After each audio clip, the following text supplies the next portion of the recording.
Bank খাতে খেলাপি ঋণ প্রসঙ্গে আরও বিস্তারিত জানব। গতকালই জাতীয় সংসদের শীর্ষ ২০ খেলাপি প্রতিষ্ঠানের তালিকা দিয়েছে অর্থমন্ত্রী আমির খসরু মাহমুদ চৌধুরী, এবং সেখানে আমরা বিস্তর বেশ কিছু তথ্য আমরা পেয়েছি, এবং এই তথ্য নিয়ে আরও বেশ কিছু আলোচনা আপনাদের সঙ্গে সরাসরি করতে চাই। দর্শক, আপনারা দেখতে পাচ্ছেন শীর্ষ ২০ খেলাপির মধ্যে কিন্তু শুরুতেই রয়েছে S Alam super edible oil limited, এবং যে ২০টা প্রতিষ্ঠানের যে খেলাপির তালিকাটা দেয়া হয়েছে,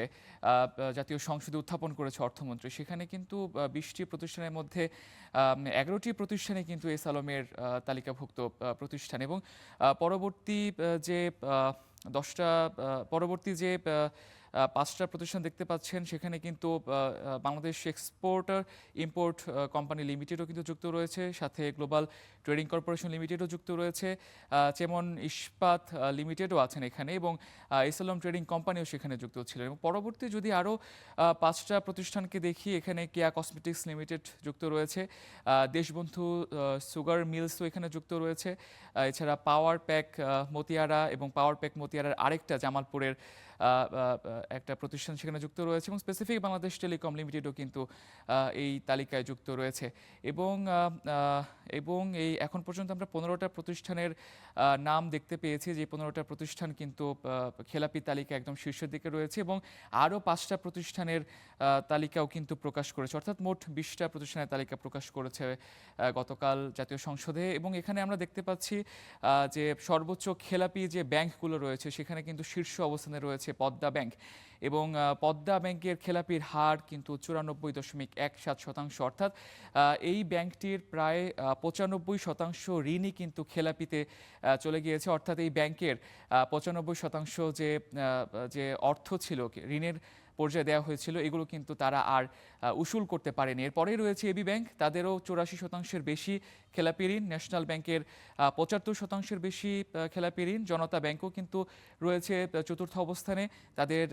৭৩%-এর বেশি খেলাপি ঋণ, এবং কমার্স ব্যাংকেরও কিন্তু ৭১%-এরও বেশি খেলাপি ঋণ এখানে রয়েছে। এবং এই তালিকায় কিন্তু আরও বেশ অনেকগুলো ব্যাংকও কিন্তু যুক্ত হয়ে গিয়েছে। তো দর্শক, এখানে আরেকটা বিষয় জানাতে চাই, সেটা হচ্ছে একটা ব্যাংক যদি ১০০ টাকা ঋণ দিয়ে থাকে, তার মধ্যে কিন্তু এখানে দেখা যাচ্ছে যে বেশিরভাগ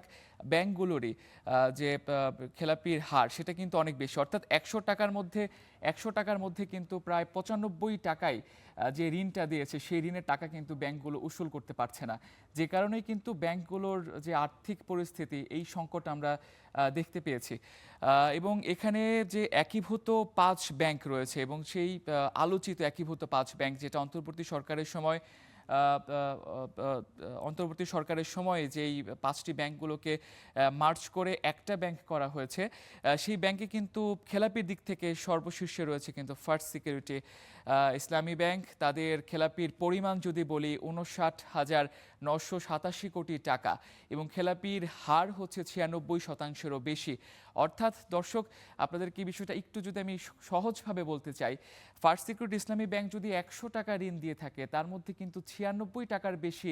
ঋণ তারা উসুল করতে পারেনি, অর্থাৎ পুরোটা ঋণই কিন্তু খেলাপিতে চলে গিয়েছে, যে কারণে কিন্তু ব্যাংকগুলোর আর্থিক অবস্থা খুবই দুরূহ পর্যায়ে চলে গিয়েছে। এবং পরে রয়েছে এক্সিম ব্যাংক, তাদের খেলাপির পরিমাণ ৩০,৭১০ কোটি টাকা, এবং শতাংশের হিসেবে ৫৬%-এর বেশি তাদের খেলাপি ঋণ রয়েছে। এসআইবিএল এর কথা যদি বলি, এই ব্যাংকটির ২৭,৩০৮ কোটি টাকার খেলাপি রয়েছে, এবং শতাংশের হিসেবে প্রায় ৭০%-এরও বেশি কিন্তু তাদের খেলাপি ঋণ। ইউনিয়ন ব্যাংকেরও একই অবস্থা, তাদের ২৭,১১৩ কোটি টাকা খেলাপি ঋণ, এবং পার্সেন্টেজের হিসাবে বা শতকরার হিসেবে কিন্তু প্রায় ৯৭% ঋণ তাদের খেলাপি, অর্থাৎ ১০০ টাকার মধ্যে ৯৭ টাকা ঋণ দিয়েছে, সেই ঋণ তারা কিন্তু উসুল করতে পারেনি। এবং সবশেষ যেটা একীভূত ব্যাংকের আরেকটি ব্যাংক গ্লোবাল ইসলামী ব্যাংক, সেটার